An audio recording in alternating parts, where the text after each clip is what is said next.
Bonjour, bienvenue. Je vais continuer en 2026 et une série de posts sur les styles d'attachement, mais pas que. Et puis ça fait plusieurs mois que je vous dis que je prendrai le temps de le faire aussi à la lecture du prisme de la méthode Imago et je prendrai probablement le temps aussi. Et dans ces quelques mots, j'ai envie de vous inviter à sonder, à sentir si vous avez installé plus de sécurité intérieure en vous, parce que les choses que je vais vous énumérer, vous expliquer, une fois qu'on a fait un assez grand chemin pour se choisir, on tombe plus dans ces pièges, mais ça devient naturel. Ça veut dire que ça passe plus par votre esprit, qui va calculer ce que vous devez faire en réponse. Ça passe par votre axe, votre centre, votre ancrage, et ça devient quelque chose de naturel où des personnes qui ne sont plus accordées à cette vibration finalement, c'est triste à dire et oui c'est dommage, mais elles n'ont plus la place, elles n'ont plus la même vibration et cette place dans votre vie et dans votre cœur et le tri se fait naturellement. Alors si vous êtes dans une relation souffrante avec une personne qui a un attachement plutôt évitant, ça va vous donner des petits tips, des choses que vous pouvez améliorer. Et puis si vous vous êtes séparés de ce genre de dynamique parce que vous avez trouvé votre centre, j'ai envie de vous dire bienvenue en vous et dans un nouveau mode de relation, dans une nouvelle manière de relationner. Parce que dans mes podcasts, j'explique beaucoup les traits de ci ou de ça, de telle personne, à savoir que chaque personne est singulière. C'est pas parce qu'une personne a un attachement évitant qu'elle sera pareille qu'une autre personne qui a un attachement évitant. Il y a quand même des grandes particularités en fonction des âges dans lesquels on a été blessé. D'accord ? Ça donne par exemple, si je prends selon l'approche Imago, on peut être évitant dans plusieurs stades de l'enfance et pas dans d'autres stades. Ça veut dire que par exemple, une personne à tendance évitante, elle peut se connecter dans la sexualité et le toucher et pas dans le reste de la relation, ça existe. Voilà, une personne qui a été une tempête et pas une tortue au stade de l'exploration, par exemple, elle va s'accrocher au niveau physique, mais pas dans le reste.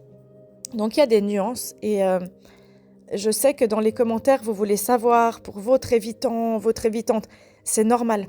Et sachez que si vous voulez en savoir plus sur votre relation, il vous faut demander de l'aide, un accompagnement d'un professionnel, d'une professionnelle. Et nous, en fonction de la situation, on peut vous aider. Et par ailleurs, bien sûr que je vous fais tous ces podcasts pour vous aider à comprendre et à améliorer vos relations, mais je suis très équitable. Ça veut dire que quand je travaille avec des personnes qui sont très hétérocentrées sur ce que pense l'autre, ce que fait l'autre, j'essaye de les ramener à elles. Mais moi, qu'est-ce que je fais ? Qu'est-ce que j'accepte ? Est-ce que je suis dans mon intégrité quand j'accepte ça et que je me mets dans tous mes états ?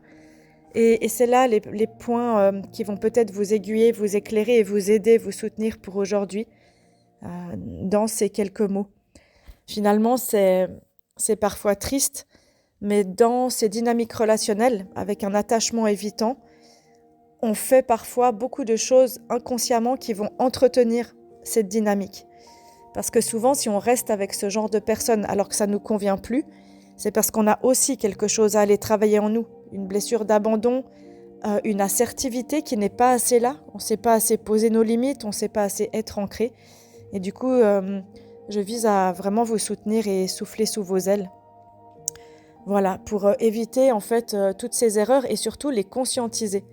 Ça veut dire qu'est-ce que moi je mets dans l'espace relationnel qui provoque ou qui entretient ou qui fait que j'accepte encore ce genre de dynamique alors que ça me fait souffrir. Donc dans ces aspects-là, on a par exemple diminué l'émotion qu'on vit ou diminué en intensité émotionnelle, en intensité de partage. Ça veut dire que si vous êtes une personne qui a besoin et envie, qui est animée par des partages profonds, eh bien vous allez diminuer ça pour pouvoir éviter de le ou la faire fuir. Donc ça veut dire que si tout à coup vous avez osé dire quelque chose que vous ressentiez de plus profond, vous voyez qu'il n'y a pas de réponse en face, ou qui risque de fuir, et là vous revenez à des banalités, à du small talk, à accepter de faire une activité un peu plaisante, mais où on ne parle pas vraiment du fond du problème ou du fond de la chose, et vous vous sentez toujours pas rejoint dans qui vous êtes, dans plus de profondeur. Oui, ça rassure l'autre, mais c'est pas mature émotionnellement, parce qu'on se met de côté, et ça c'est le fameux faun. Vous pouvez écouter la vidéo sur la suradaptation, le fawning. Et du coup, dans ces moments-là, ce que vous pouvez faire, c'est de rester là où vous êtes vous, et de pas diluer ce que vous avez ouvert. Donc ça veut dire je pose un autre standard relationnel dans l'espace. Je pose une autre dynamique, ça veut dire là tu es en train de fuir, mais moi je suis en train de te montrer quelque chose de moi d'important, et tu le balayes, et ça c'est pas ok. Vous voyez, restez dans votre centre. Ensuite, de combler les silences, ça veut dire que une personne qui a un attachement évitant, elle va souvent avoir envie de passer des moments avec vous, et des moments qui ne sont pas forcément connectés. Des moments où chacun fait un truc dans son coin et peut-être a besoin de plus de temps, de réponse aux messages, moins d'appels téléphoniques, plus de silence en fait. Et du coup, vous comblez les silences. Ça veut dire que, hop, je retourne le ou la chercher. Un petit message, un grand message, un petit message drôle, une petite blague, pour relancer l'autre quand il disparaît, quand elle disparaît. En fait, quand on fait ça, on est tout le temps en train de tenir l'espace pour deux et d'être le garant de la relation. Ça veut dire que je prends la relation en charge pour deux personnes. Et ça, c'est grave en fait. Parce que qui a envie de tenir un espace relationnel seul? Qui a envie de créer la conversation seul? Qui a envie de revenir vers l'autre en permanence seul? Personne, c'est pas humain. On est des êtres relationnels. Donc là, vous pouvez laisser du silence. Et si vous écrivez quelque chose, mettez quelque chose de concret, une demande de clarté ou ce que vous ressentez de manière courte ou factuelle, de dire à quelle heure on se retrouve et quand, quelque chose de factuel. Le silence, il est aussi positif. J'avais fait un podcast là-dessus il y a quelques mois. Dans les premiers podcasts, vous pouvez aller écouter. Le silence, c'est aussi une cathédrale en nous. Et parfois, on a l'impression qu'on a besoin de combler le silence, alors qu'en fait, si à ce moment-là, on regarde dans les yeux de l'autre et on contemple son visage, on voit beaucoup de choses. Et des fois, la peur que l'autre disparaisse, ça nous empêche de voir que l'autre est présent, mais différemment. Et c'est important de ne pas tomber dans ce piège-là, en fait, qui est un gros piège. Voilà. L'interprétation, la fameuse illusion, ça veut dire que quand l'autre ne se livre pas ou ne dit pas ce qu'il ressent facilement, du coup, je me crée en fait tout un film dans ma tête et du coup, j'interprète ses actes, ses paroles, ses silences, ses allées-venues et je passe mon temps à analyser l'autre et à être dans une anxiété parce que j'interprète le pire j'imagine le pire des scénarios possibles. Du style, ah mais il a peur, il est occupé, en fait il veut pas me répondre, elle veut pas me répondre, en fait elle a peur de mes émotions. Mais en fait, quand je fais ça, je remplis tous les vides, tous les espaces pour deux, tous les blancs, pour éviter de sentir et d'exprimer une frustration, une peur de manière calme et sereine. Oui, on peut avoir peur et on n'est pas obligé de l'exprimer dans un espèce de tsunami émotionnel. Donc là, on peut observer les actes, les paroles, le comportement et demander. Poser une question claire, sortir d'être auto-centré et de tout imaginer seul dans sa tête et d'aller poser une question claire plutôt que de deviner.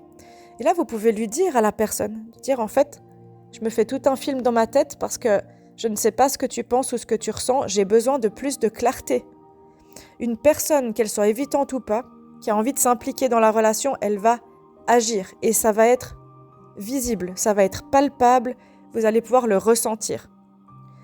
Une personne qui fuit, elle nourrit rien du tout, elle attend qu'on vienne la rechercher en permanence. Et quand on vient pas la rechercher, quand elle sent que vraiment vous êtes à bout, elle fait quelque chose. Mais ça, c'est pas de l'amour. Ok ? Minimiser vos besoins, ne pas les légitimer. et reproduire des vieux schémas d'enfance où vous n'aviez pas le droit d'avoir des besoins. Ça veut dire que je dis moins que ce que je pense.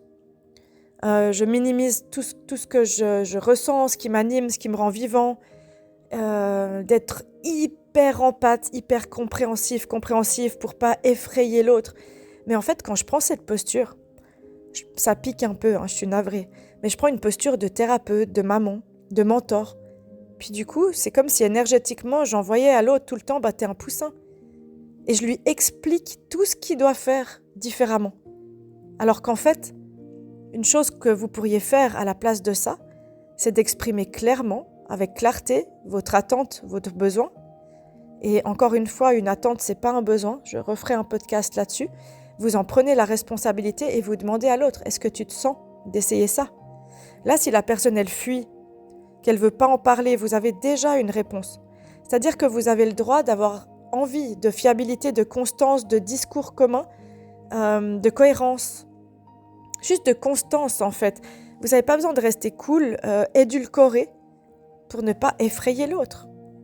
Et vous n'avez pas à tout le temps expliquer à l'autre le mode d'emploi de tout ce qui doit changer pour pouvoir être en lien. Parce que si vous vous transformez en mentor ou en maman, c'est comme si l'autre, vous le laissiez ou la laissiez dans un statut de poussin qui a besoin d'être materné. Et du coup, l'autre personne, ça lui donne pas envie de se prendre en charge. D'un côté, ça l'agace parce qu'elle se sent envahie, et d'un autre côté, ça l'arrange bien parce qu'on fait tout à sa place. Du coup, exprimez plutôt avec clarté en posant vos limites. Et ne vous minimisez pas. C'est comme je travaillais avec un monsieur très sympa qui me disait que maintenant qu'il ouvre la vulnérabilité, qu'il lâche le guerrier, et qu'il peut se montrer en pleurant parfois, sa compagne se fige en face et n'a aucune réaction et il se sent très très seul là-dedans.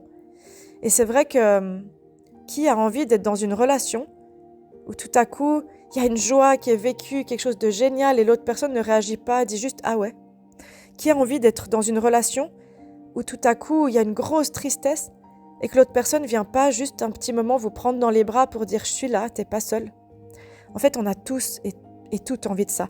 Donc créez-le pour votre partenaire et ne restez pas avec des personnes qui vous rejettent au niveau émotionnel et physique en permanence. Par contre, essayez de travailler à ne plus l'exiger, ne pas expliquer en long, en large, en travers, en envoyant des podcasts, des bouquins, des trucs à l'autre, tout ce qui doit travailler. À la place de faire ça, posez votre cadre. Dites-moi, ça me va plus ce fonctionnement. C'est plus simple. Si je prends soin de l'espace seul, tout le temps, et que je laisse l'autre être inconstant, une fois il vient, une fois il vient pas, il me pose à juste distance, là où il veut, c'est comme si j'avais une injonction à donner plus en permanence. Donc, si l'autre donne peu, je dois donner plus. Mais non, ça fonctionne pas comme ça.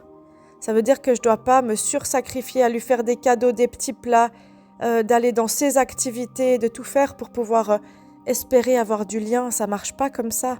Revenez à vous. Préservez l'équilibre et la relation, elle va se poursuivre naturellement si l'autre personne, elle avance aussi, elle donne et si elle va chercher des réponses par elle-même. On est en 2026 bientôt. Ça veut dire qu'il n'y a plus d'excuses.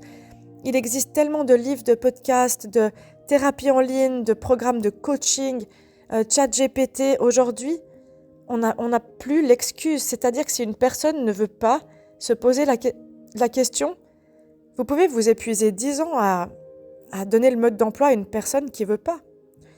Et ça fait que finalement, cette frustration et ce trésor que vous lisez en l'autre, mais que l'autre personne ne le débloque pas, ça vous rend triste. J'entends tellement de personnes me dire « oui, mais c'est tellement dommage ». Ben oui, moi aussi j'ai rompu des liens avec des relations où je trouvais dommage, mais je ne m'y retrouvais pas. Combien j'ai été triste et combien, quand je me suis choisie, j'étais tellement heureuse d'avoir fait ça. De me débarrasser de quelque chose qui me vidait de mon énergie et qui ne me correspondait pas du tout parce que il n'y avait pas de retour. Pas un retour qui s'intéressait profondément à qui j'étais ou à ce que je voulais, mais j'ai choisi de me donner cet amour et vous pouvez aussi. Parce que sinon, vous tombez dans ce que j'ai fait aussi pendant de longues années, et surtout plus jeune, de contrôler la connexion. C'est-à-dire qu'on va essayer manipuler de manière inconsciente pour faire à l'autre ce qu'on a envie qu'il fasse. Et ça c'est dramatique. On devrait sortir de tout ça aujourd'hui pour plus de présence, d'authenticité, de juste pouvoir dire qui on est et que si la personne en face n'est pas capable de gérer ça, c'est que si vous en êtes capable, c'est que la personne, elle n'est pas alignée. Quand vous contrôlez la connexion, vous contrôlez par des explosions émotionnelles, expliquer à l'autre pourquoi il doit travailler sur lui en boucle, lui faire des choses, vous sacrifier pour lui, pour lui faire sentir que vous êtes indispensable et comme ça il ne peut pas vous rejeter. Quand vous contrôlez, c'est vous qui rétablissez tout le temps la chaleur. Vous faites renaître la magie pour être assuré. Vous assurez que l'ambiance elle est chouette et en fait au détriment de tout ce que vous ressentez. Donc c'est comme une cocotte, au bout d'un moment, c'est sous pression et ça explose. Donc laissez à cette personne gérer sa part, à son rythme, et laissez-lui l'espace de venir vous surprendre, de venir s'intéresser à vous. Et si c'est beaucoup trop long, parce que ça fait 3 mois, dites-lui, moi ça me va plus cette dynamique-là. Et vous posez les choses avec une phrase, j'ai besoin que tu travailles sur toi. J'ai besoin qu'on aille faire une thérapie imago. J'ai besoin de ça parce que moi, je suis en train de m'éteindre dans cette relation. Mais faites-le comme ça, pas avec des grands coups, conscients ou inconscients, de stratégies affectives multiples, de punir l'autre, de bouder, voilà. L'autre personne, en général, quand elle se retire, c'est parce qu'elle sent qu'elle n'est pas assez. Elle se dit, je ne peux pas donner tout ça, il y a trop. Et du coup, elle a vraiment, dans son mécanisme à elle, elle a besoin de se mettre en retrait pour baisser l'intensité émotionnelle. Alors que vous avez besoin d'être en connexion pour baisser l'intensité émotionnelle. Et en fait, ce qui est un comble, c'est que tous les deux ont besoin de ça, mais en présence. Et quand on est plein d'émotions, on n'est pas en présence, pas assez. Et quand on a beaucoup trop d'émotions, je dis les émotions sont toutes accueillies, mais parfois, quand je vois des couples où un des deux reste 3 heures à tambouriner contre la porte et l'autre qui s'est enfermé, ça va pas. Voilà, vous comprenez la nuance. Mais du coup, si l'autre se retire, c'est parce qu'il se sent pas assez de donner tout ça, il a besoin de se recentrer. Et là, à ce moment-là, vous perdez votre estime et votre centre, et vous vous dites « Oh non, je suis pas assez, il veut plus de moi, elle veut plus de moi ». Et là, vous redevenez anxieux. Et du coup, ce que vous pourriez faire à ce moment-là, c'est « Ok, je vois cette distance comme un mécanisme de défense, comme une stratégie de protection qui lui appartient. C'est pas une mesure de ma valeur. » Et du coup, là, je peux lui envoyer un petit message. « Prends ton temps, je serai là quand tu reviens. » Et l'autre, quand l'autre personne sent, vous pouvez même lui nommer votre émotion. De dire « Là, ça me fait peur, ta distance, mais je te laisse ton temps. Et j'aurais besoin que tu reviennes un peu plus rapidement que d'habitude. » Allez-y par petites touches claires, nettes, précises. Parce que si vous voulez tenir cet espace pour deux, faites-le intelligemment. Ça veut dire que vous êtes un modèle quand vous faites ça. Vous montrez à l'autre, regarde, on peut parler de ce qu'on ressent sans que ça soit dangereux. Et après, bien entendu, si vous êtes avec une personne qui a un rythme qui est totalement différent du vôtre, c'est pas un manque d'amour, mais peut-être que vous n'êtes pas aligné pour une belle relation aujourd'hui. Peut-être que cette personne, elle a besoin de plus de temps pour grandir. Et une personne ne reste jamais très longtemps avec quelqu'un qui l'a engendré. Ça veut dire que si vous avez été dans des dynamiques pendant des années de vouloir faire changer l'autre, en général, la personne, une fois qu'elle a vraiment été travaillée sur elle, c'est pas à vous qu'elle va donner ça. Et ça, je vois beaucoup d'anxieux et d'anxieuses qui me disent « Mais j'ai tellement donné, je comprends pas parce que il ou elle est parti avec quelqu'un d'autre. » Oui, mais parce que la dynamique n'était pas juste. Les deux avaient quelque chose à apprendre là-dedans. Donc, avec une personne évitante, une clé, c'est d'être clair, court, précis et de dire ce que vous ressentez de manière claire et courte. C'est pas d'en faire plus. C'est pas de vous sursacrifier. C'est pas de vous oublier. Parce que sinon, la personne évitante, elle continue de contrôler. Elle se dit « Ah, mais ça marche à chaque fois, du coup, je continue. » Mais là, allez dans votre intégrité et dire « Non, maintenant, ça fonctionne plus. Parce que je ne suis plus d'accord. Parce que moi, je m'éteins à petit feu là-dedans. » Et là, vous sortez du contrôle de tout faire pour deux. Et vous retrouvez votre clarté, votre axe, votre rythme, votre vérité émotionnelle, vos valeurs et votre centre. Et soit la personne, elle monte à votre niveau et elle fait quelque chose. On ne lui demande pas d'être parfait ou parfaite, on lui demande de bouger. d'aller se renseigner, d'aller faire par elle-même. Pas comme un enfant qu'on doit prendre par la main, ou alors elle exprime qu'elle a besoin d'être prise par la main, et là vous pouvez rentrer en matière. Voilà, soit la personne, si elle s'éloigne tout le temps, laissez-la s'éloigner. Et au bout d'un moment, vous vous êtes juste respecté et vous pouvez avancer sûr et fier de votre valeur. Et oui, ça fait mal, mais si vous faites ce chemin dans une relation qui vous correspond plus depuis longtemps et qui vous fait souffrir, ce qui va se passer, c'est que vous allez pleurer, faire ce deuil, ça va être dur, et vous aurez été tapé dans votre énorme blessure d'abandon, et après vous allez vous en libérer parce que vous allez vous dire plus jamais je revis ça, donc maintenant je cherche quelqu'un qui peut être cohérent, qui peut être clair, qui peut partager sans que je tienne l'espace pour deux. Et demandez-vous si vous êtes cette personne qui aujourd'hui, malgré les deuils, le chagrin, la peur, si vous êtes cette personne qui est prête à vivre autre chose. Et à partir de cette question et de cette réponse, vous savez où vous en êtes vous énergétiquement. Et ça, c'est une boussole. Ne vous jugez pas. Vraiment, chaque personne a son propre rythme. Personne ne vous demande d'aller plus vite. On vous demande juste d'être en chemin. De ne pas laisser couler 10 ans. Combien de personnes consultent à 60 ans ou plus et qui me disent « Ah, mais si j'avais compris à l'époque », et vous pouvez être la personne qui comprend aujourd'hui. Si vous êtes sur ce podcast, c'est que vous avez envie d'incarner un changement, pas seulement de comprendre.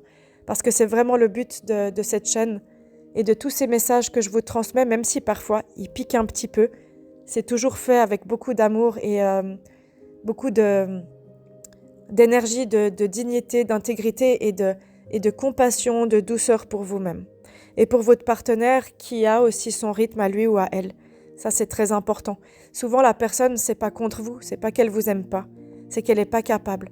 Et ça, il faut aussi entendre que parfois, on arrive à des moments où on n'est pas capable des mêmes choses au même moment.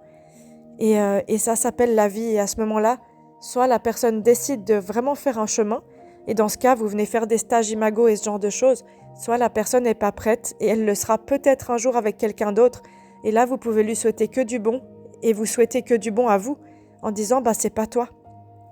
Voilà, donc j'espère que ça vous aura éclairé un petit peu plus. Et moi, je vous dis à tout bientôt. Merci pour votre écoute.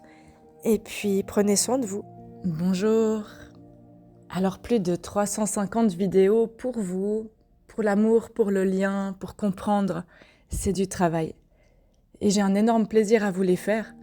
Cependant, ceux et celles qui ont envie de me soutenir, de soutenir la chaîne, vous pouvez offrir un super tank, super merci sous les vidéos qui commencent à partir de 2 francs.